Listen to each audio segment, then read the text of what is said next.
Tonight on 48 Hours. It was once a police state.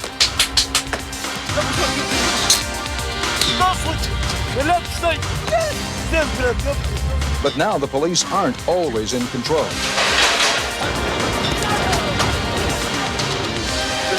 Law and disorder in the USSR. The money has passed. Take them. Take them. We have a murder case. Very interesting. And a strange one. The demand is growing. Drugs. And there's nothing that can be done about it. Alcohol. Many of our crimes are committed while people are under the influence of alcohol. Juvenile crime. First you're a victim and then you become a criminal. Organized crime. Moscow Vice.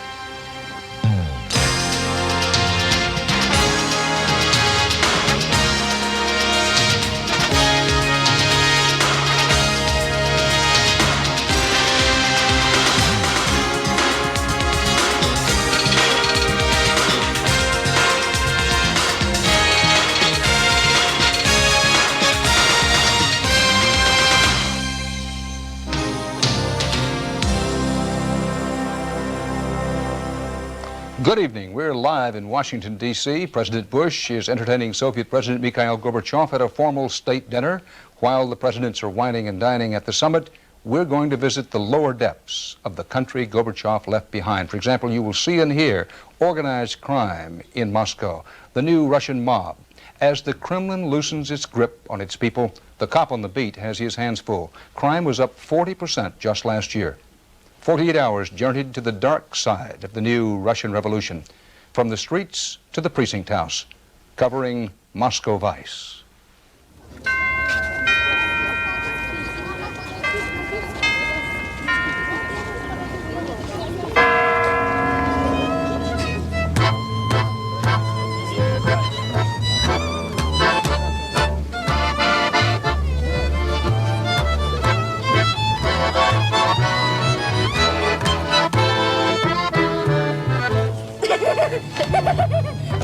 Moscow in the spring.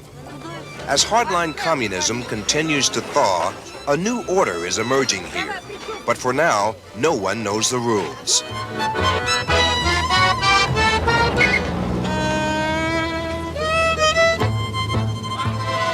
Private businesses and cooperatives are flourishing, choice targets for the vanguard in Soviet crime. Organized crime.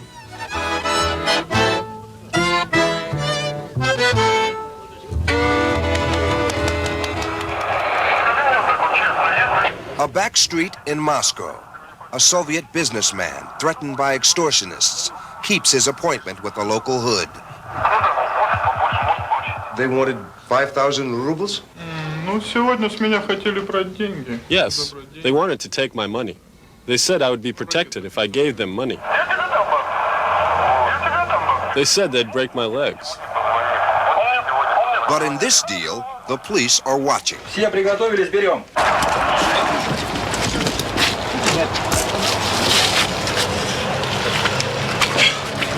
Making the arrest, police officers from a Moscow unit specializing in organized crime.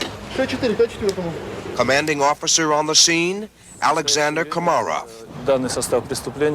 This type of crime is getting worse because now criminals can focus on people who are making large sums of money in cooperatives. Because of this money, their circle is expanding and allowing them to hire the young strongmen as enforcers. And this is Arnold. You like him? Yes, of course. I very like this bodybuilder. Nick has the power to enforce his own law. He's the leader of a Moscow street gang. Nicholas, why do you have to stay strong? Why do you stay strong? Because if I don't stay strong, I won't be able to survive the competition.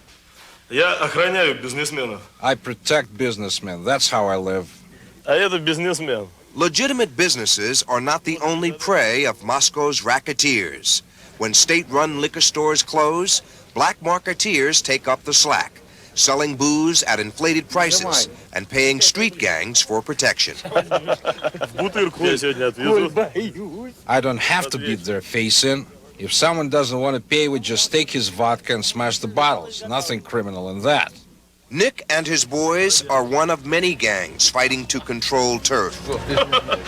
Today, they're setting off to meet a rival gang, competition trying to muscle in. Забрать наш хлеб, и ничего у них не получилось. They wanted to take our daily bread. They came and started to demand money from the people that nourish us. We told them that we would destroy them if they tried to do that again. Socialism? You mean the kind we have here? I hate it. Where are the things that they promised us at the beginning?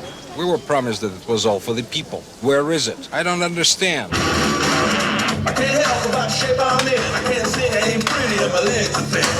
But don't ask who I think of you. I might not give an answer that you want me to. Yes, our boys won today, and we can continue to make money like we did before.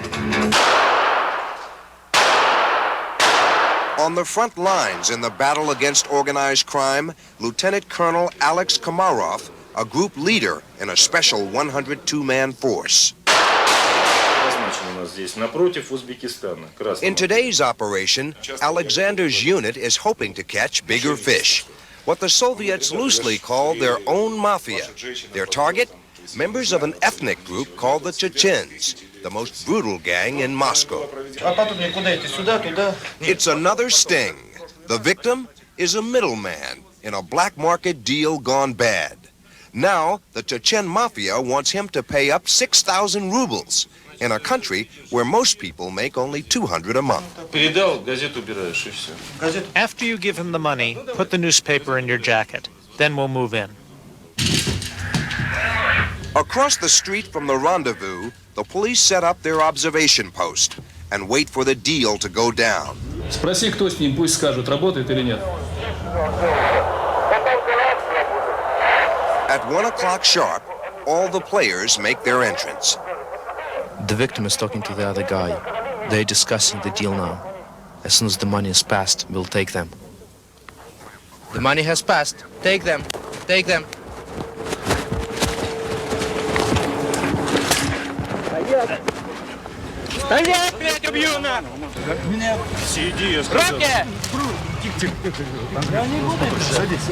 The three people in the sting contacted these people in the car, so we detained them as well. They say that some people belong to the mafia here. Do you know anything about that? No mafia. No mafia? No mafia. You had your rackets before, like in the 1930s. Al Capone. This will pass. Except for the three men caught in the sting, by afternoon's end, the other detainees are released.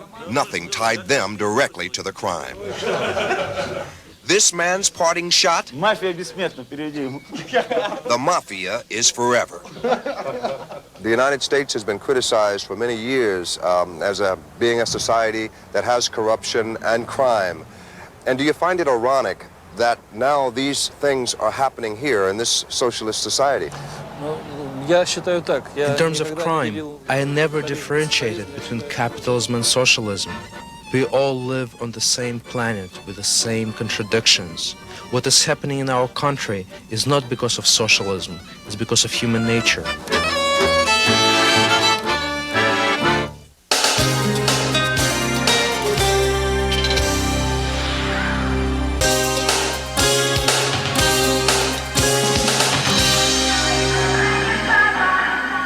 Ever since Gorbachev began lifting the Iron Curtain, all sorts of light has been flooding into the Soviet Union.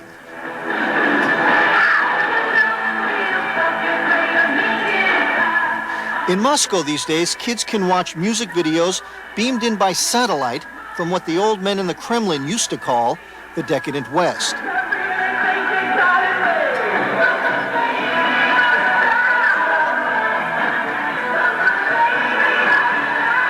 But there's also a darkness amidst the light. It's called juvenile crime. 3 young muggers running away from a Moscow train station. 2 undercover cops from the juvenile crime unit in pursuit.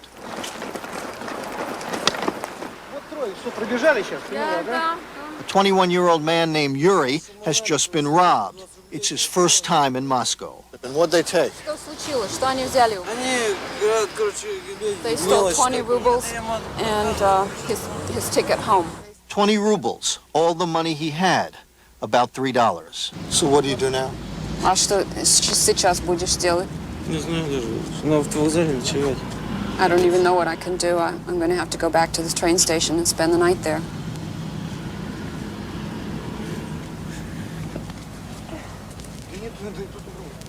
Yuri is 2 days away from home by train, with no way to get there. And while crime is not nearly as bad here as in most big American cities, it is getting worse. The undercover juvenile crime cops, Igor Korolov and Yevgeny Gordin, they'll take kids in for just looking like they don't belong here. We have a problem with kids who come from out of town because of the economic problems of this country. Kids come in to Moscow to get clothes, food, and so on because they can't get it where they live. How long under Soviet law are you allowed to keep these kids here without charging them with a crime? 3 hours. 3 hours. It's past midnight in Moscow, and back at the train station, the undercover cops are approached by a bootlegger.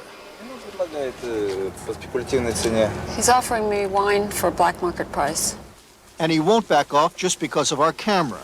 He obviously doesn't know you're a policeman. No, he doesn't, of course.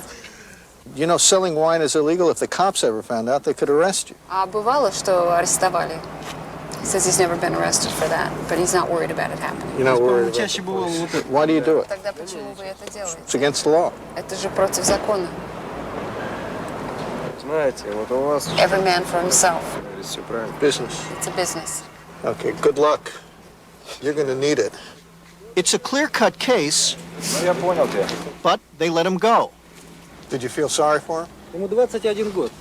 I feel sorry for him. He's just 21 years old. He's young, and he's already gone.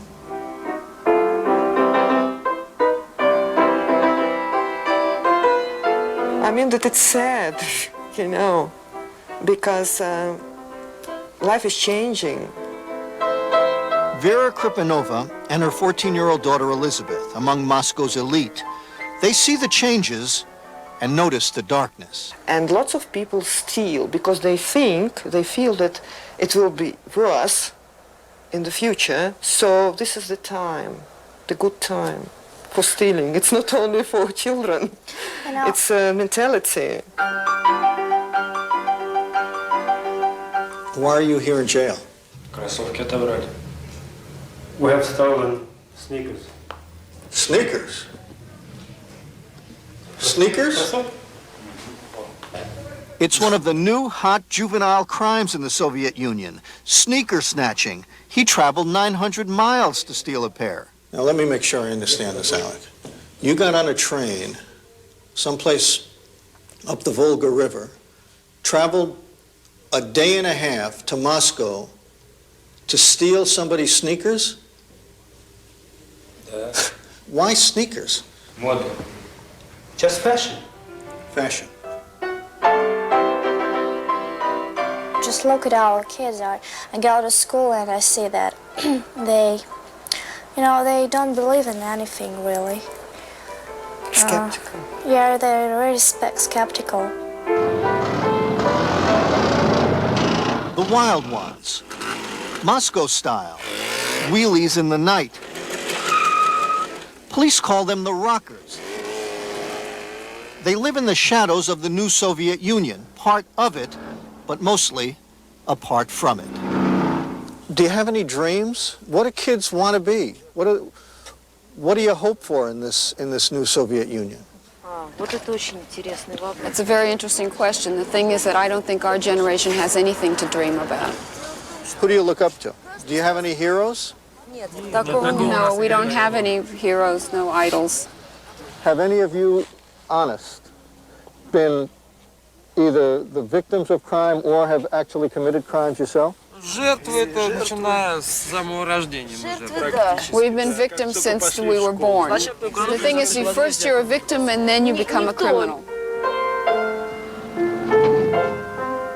And at the train station, Yuri can't do very much but sit and wait and hope he finds a way home sometime soon. In just a few hours, it will be light outside. And the lighter it gets these days in the Soviet Union, the easier it is to see the darkness.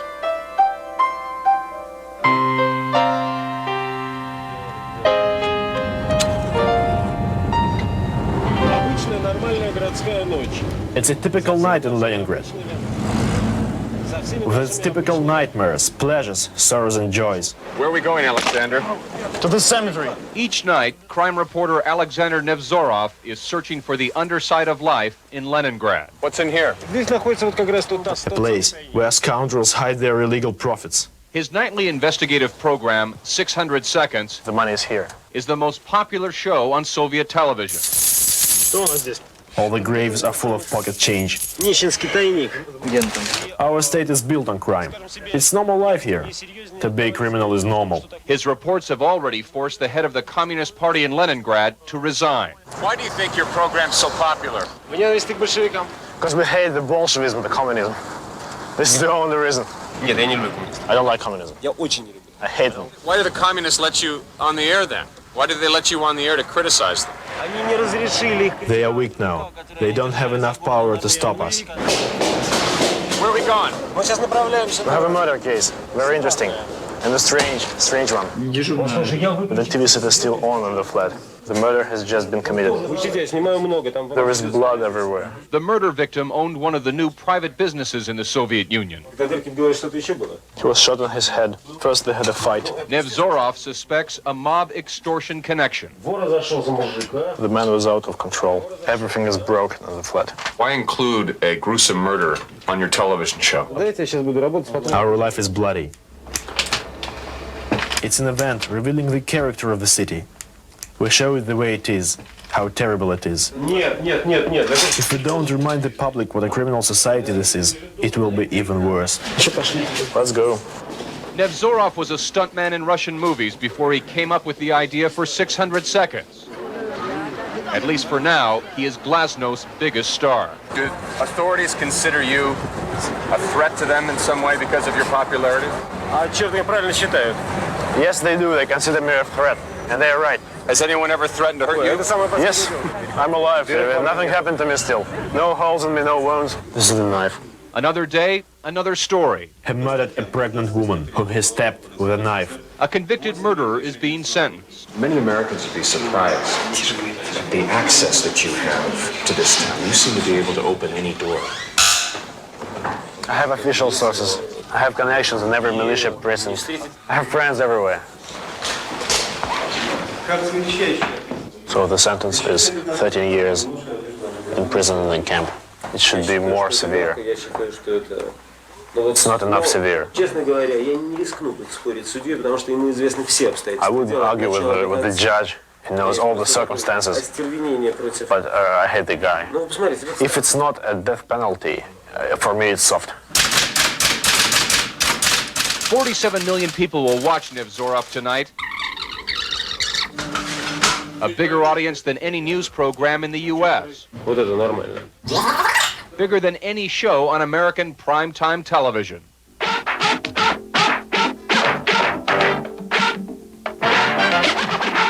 3 years ago, it was a sensation, but now it is not. We are tired of it. TV executive Sasha Sokolov reflects a growing concern that Nevzorov is getting hooked on the violence he records.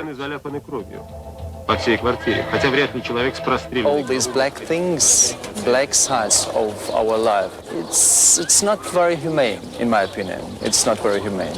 12, погода 13-15. До свидания.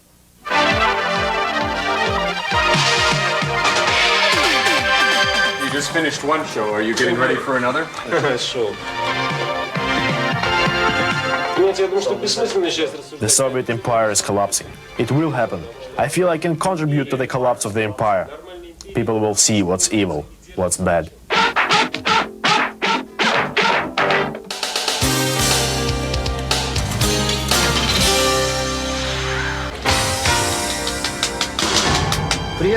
We're here.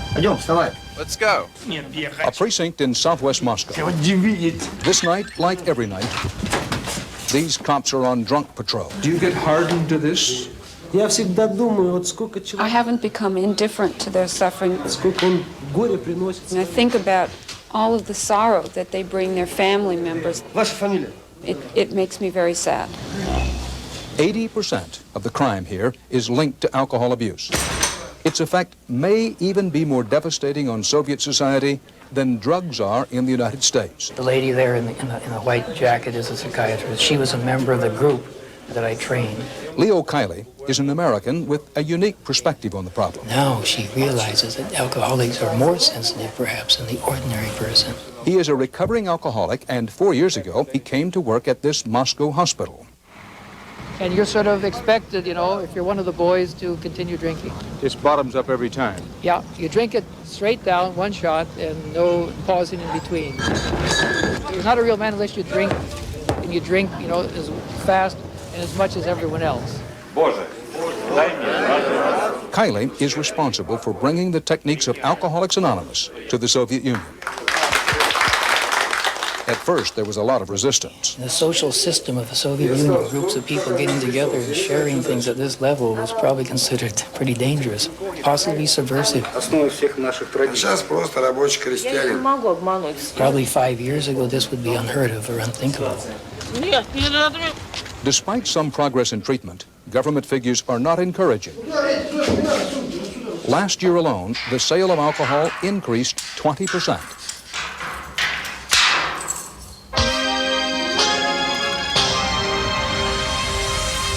The drug war, Moscow style. What's happening? What's happening? What are you doing to me? Narcotics officers seize 2 suspects they believe just purchased drugs at a nearby market. Police are convinced that they have a clean bust that will lead to the conviction of Oktay Asadov, believed to be a major drug trafficker. Situation with drugs here is probably similar to the situation with drugs in the U.S., let's say in the 50s or 60s, when yet it wasn't around all that much. Andrei Donilenko is a 23-year-old American from San Francisco involved in Moscow's drug war. This program was designed to help the kids stay off the street, stay away from drugs. And their life is so miserable, they consider that taking drugs takes away the pain. This is Moscow's narcotic squad. 17 men for a city of 9 million people.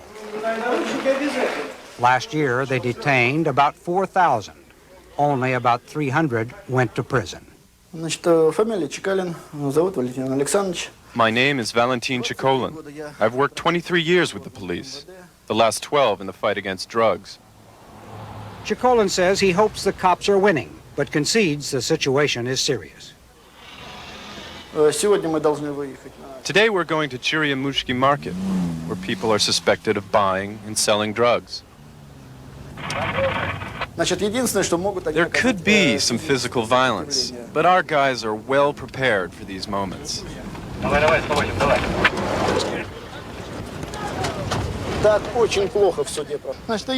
If we don't find any drugs, we'll say, sorry, and let them go.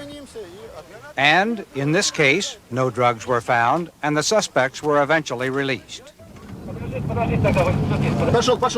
Drug convictions are harder to get because videotaped evidence cannot be used in courts, and civilians, not police, must be willing to testify they purchased drugs from dealers. The person who was sitting in the front seat of this car stepped on vials of liquid opium and broke them. So if the ampoule is broken, does that mean you can still use it as evidence? Нет. Oktay, the alleged drug dealer we saw earlier, is taken to the police station. A bag of dried opium is found in his pocket. He admits it's his, but Oktay claims he uses it only as a medicine. We always give our kids this dried opium. If I've got a stomach ache or my kids have a stomach ache, we just boil it up and drink it. I'm not a drug addict. I don't shoot up. I don't smoke it. Do you have any fresh marks? Huh? No, no. Look, you said you don't, but you do. How old is this? 24 hours? No, I swear. I got this a long time ago. 4 days later, we found Oktay back on the street. He says that he was beaten up, kicked out of the station, let go, essentially. The police thought Oktay had voluntarily gone to Narcological Hospital number 17, Moscow's only drug treatment facility. But he didn't. What are they using? Mostly they're using opium, various amphetamines, chemical mixtures, poppy seed. Officially, there are 8,000 registered drug addicts in Moscow. But everyone concedes that that number is much too low. I spent all of it on drugs. You're Americans and you're concerned on this problem. You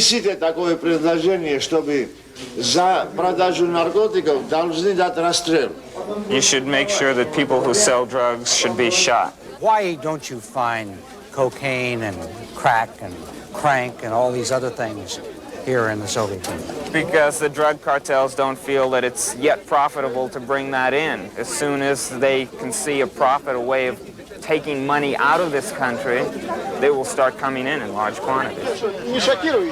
I think the problem is going to be getting worse and drastically worse, mainly because there's going to be more availability of drugs, especially since the borders are being opened and the security isn't nearly as strict as it used to be.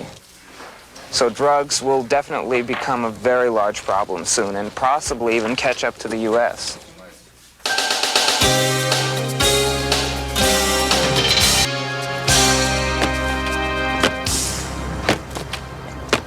I've always wanted to come to the Soviet Union all my life.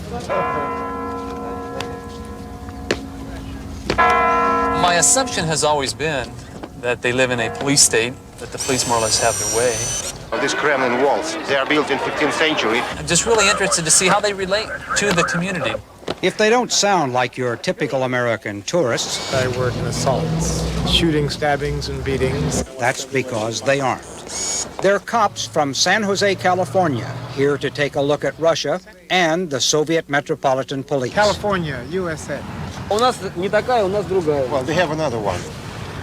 Like that. Oh, like Do you carry these? Yes, his is flexible, ours is wood. Does he carry a gun? У вас пистолет есть? Back home in California, Rob Davis is a patrol sergeant and instructor. I don't think that they have nearly the responsibility of ensuring that someone's rights are respected as we do here. His first stop in the Soviet Union, a Moscow police academy. No, we use automatics. Automatic. Кольтовский. Like cowboy. Like cowboy.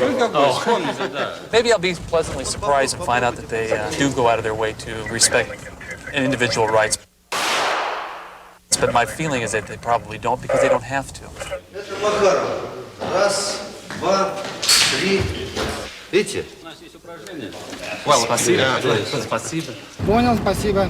With 29 years of experience behind him, Detective David Painchode of the San Jose Police Department makes his way to the scene of a crime in a Moscow apartment building.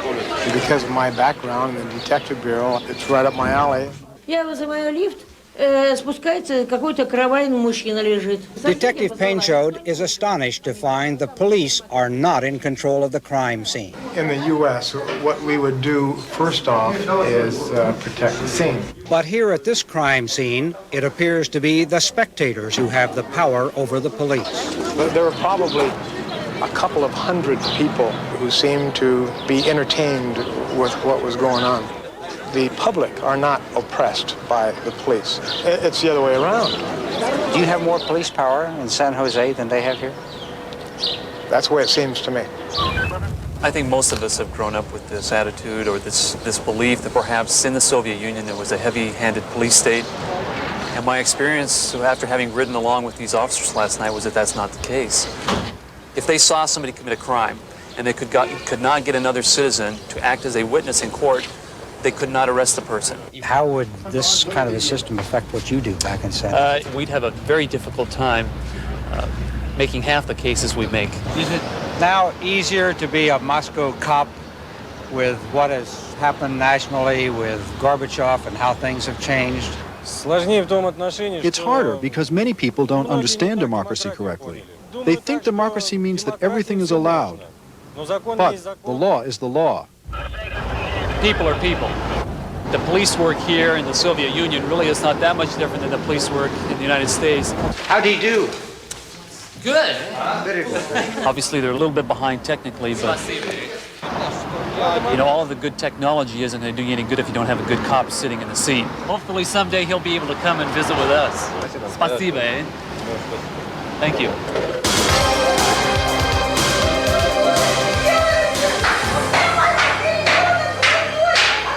This is the 77th Police Precinct.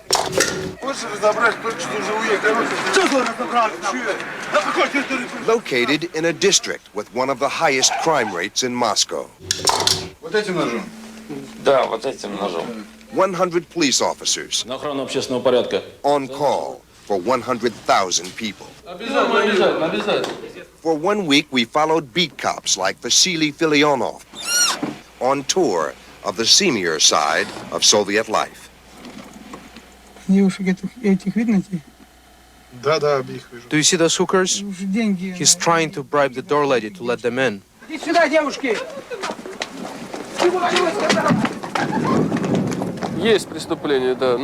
There is certainly crime in this area. But on patrol we deal mostly with petty crimes. Fights, hooligans. People aren't happy with their lives. That's why we have crime.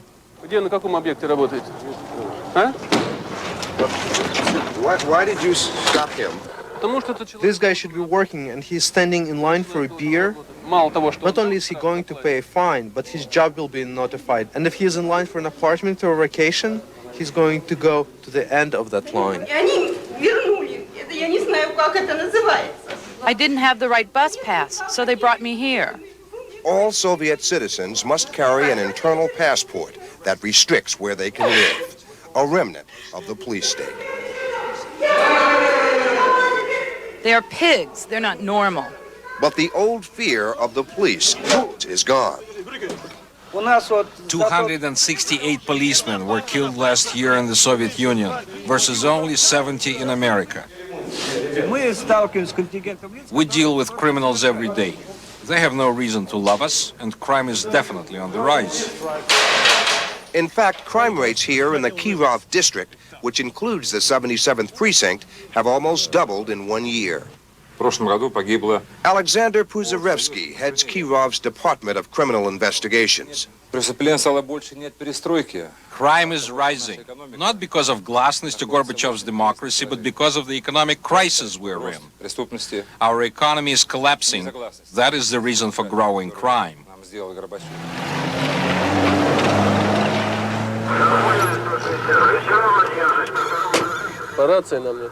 Our radio doesn't work.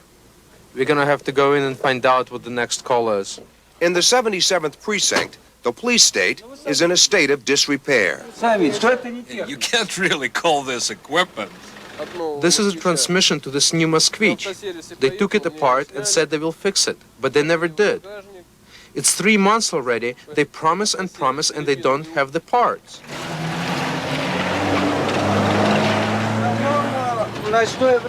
Basically, at night time, we deal mostly with family quarrels. Wife gets beat up by a husband, husband gets beat up by a wife. 99% of family fights are because of alcohol. Then there are the fights because people live in small rooms together. They divorce, you see, and have no place to go, so they still live together and fight.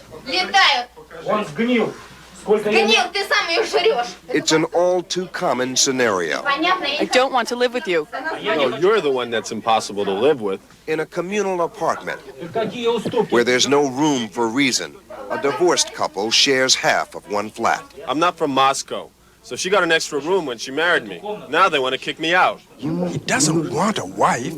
He wants permission to live in Moscow. We can't solve this problem because it's caused by a shortage of apartments. They need another room. Every family is supposed to have their own apartment by the year 2000, but it'll never happen. I just know if I touch her father, I might kill him. That's why I called the police. As you can see, people here live poorly. 7 or 8 people crammed into little boxes. This is what breeds discontent and crime, even murder. One just happened here yesterday in this block of flats when a wife killed her husband after drinking. Authorities say the victim was stabbed with a kitchen knife, then dragged into an elevator. The same crime scene examined by the San Jose police. The next day, the suspect is brought to the station for questioning. You've been in prison, your husband have been in prison. Are you sorry you killed your husband? Yes, I'm sorry. I have no words to describe how I feel. But he was a sadist. And what punishment do you think is awaiting you?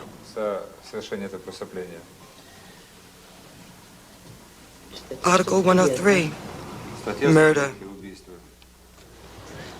Is there a danger here, as this crime wave, if it should get worse, it will stop the openness and the freedoms that are now growing in this society? I don't want a repeat of the terror and of what we went through in the 30s. I'm afraid of this, very afraid.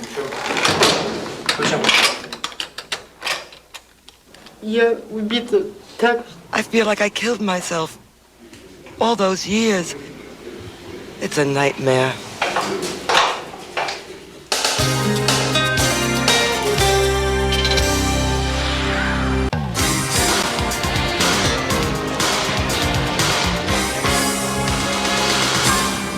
This is a story about crime and punishment.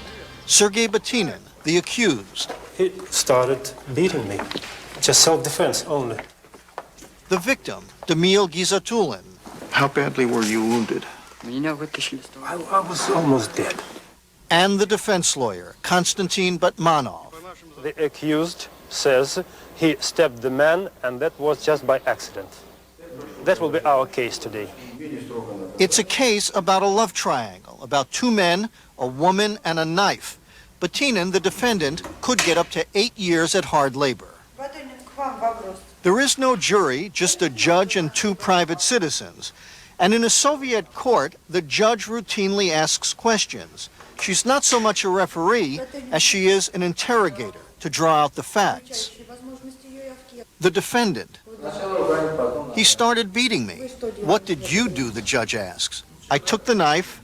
I just wanted him to leave me alone. The victim.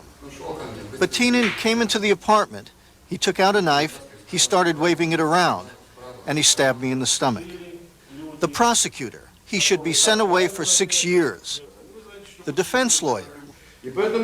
I tend to believe that Batinin came to the apartment without any intention to hurt him, but due to the circumstances, he happened to injure him. About an hour later, the verdict. Guilty. The sentence, 6 years at hard labor. And as he's led away, Batinin has one last thing to say. Translation, I should have killed him when I had the chance. Next stop, a Soviet labor camp. Just say the word Soviet labor camp and every American has an image. Well, this isn't it. They don't play volleyball all day, of course. Sometimes they watch TV. This is Krukova Colony, outside Moscow, a model labor camp for mostly young, mostly non-violent offenders. Batinin, the man convicted in the stabbing, will not end up here. He says most other colonies are stricter than this one. So this is, if you have to go to prison, This is the place to come, huh? То если надо в тюрьму, лучше здесь. Yeah. In fact, the labor in this labor camp is making road signs. This is not the Gulag, and they are not political prisoners. They are common criminals, plain and simple. What are you here for? А ты почему здесь? Попытка угона, автомобиль. Try to steal a car. He stole a car. Also, car stealing. I stole a car. I didn't know there were so many cars in Moscow. The man in charge of this camp is Colonel Nikolai Zaretsky. He showed us where the prisoners sleep, not in locked-up cells, but in a dormitory. They're not an exception. You will find them everywhere in every single prison or colony. What is this? This is their daily ration of sugar. And like he's Okay, saving his sugar, is that it? Yes. I've got to think that there's some sugar stealing. This guy's taking his sugar and he's taking his sugar. No, nothing like that never happened. No, nobody steals anybody's sugar? He said, no, there's no thieves in here. Oh, really? What are you here for? Почему ты здесь? Я совершил преступление. Я имею в виду вообще воров. Нет, именно I в законе committed a там воров. crime. What kind of crime? Ты что именно сделал? Я угнал машину. I took a car. Colonel Zaretsky also took us to the mess hall, where characters from a Dickens novel would feel at home. For lunch, they get soup and black bread and a kind of porridge. In the old days, they called it gruel. How's the food over there? How's the food? In American prisons, they're always complaining about the food.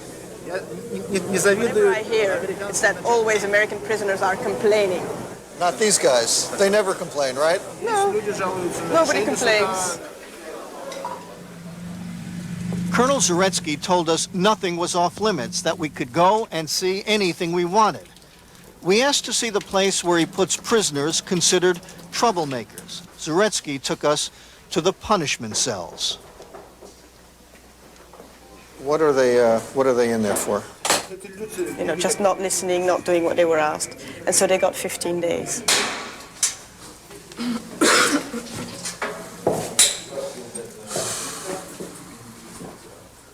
"15 days in this place with no sunlight? What do you do all day?"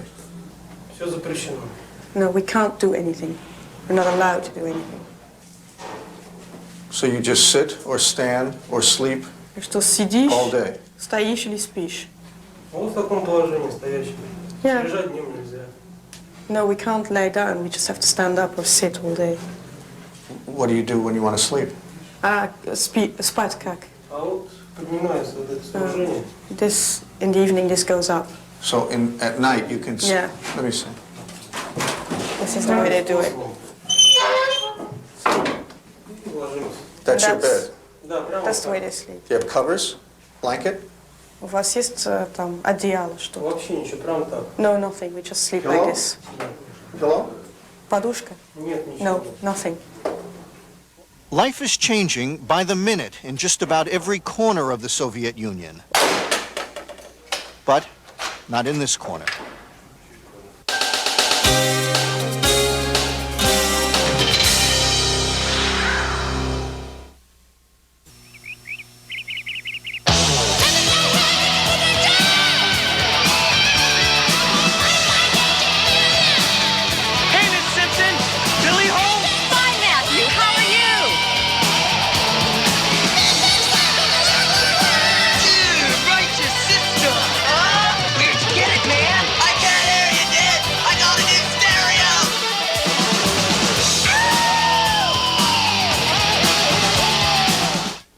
For the price of a Toyota Corolla, Honda Civic, or Nissan Sentra, Subaru Loyale throws in power steering, more trunk space, AM/FM radio, clock, extra legroom.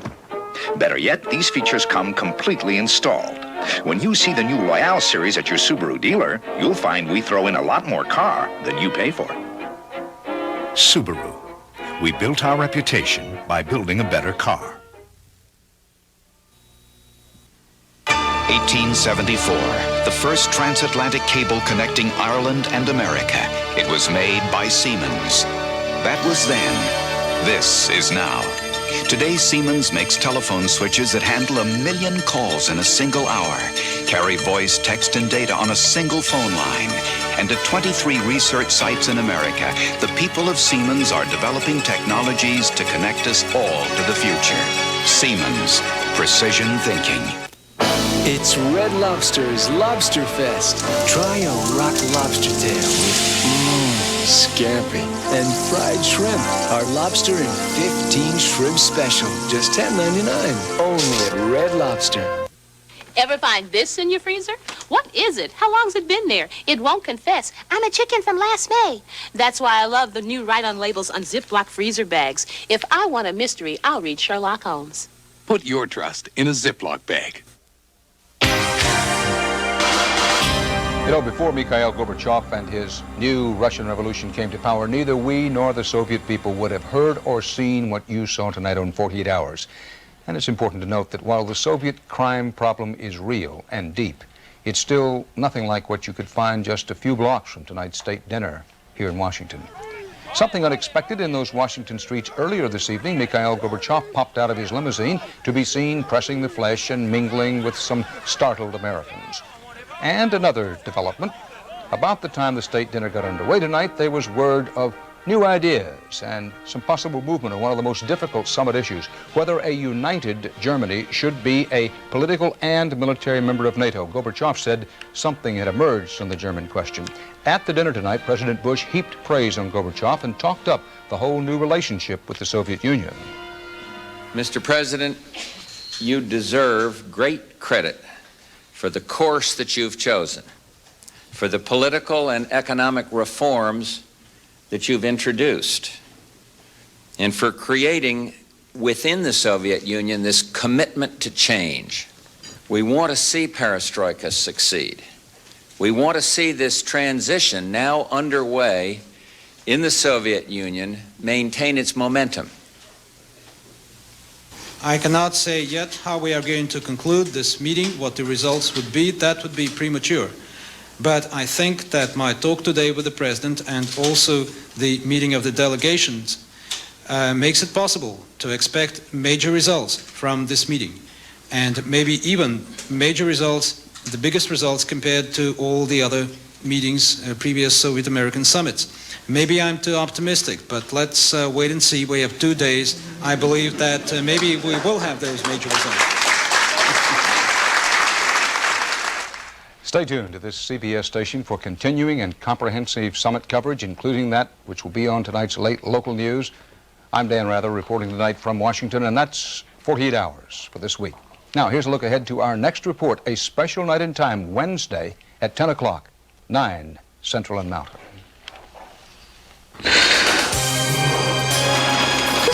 911 emergency. Yes, I need to report a lost boy. A parent's worst fear. Please call home. Please. A small child has vanished. We need to find him. We want him home. The family. This child belongs to all of you. The cops. We've compiled a list of sexual offenders. The desperate search. 48 Hours. The search for Matthew. A special night in time next Wednesday at 10, 9 Central and Mountain.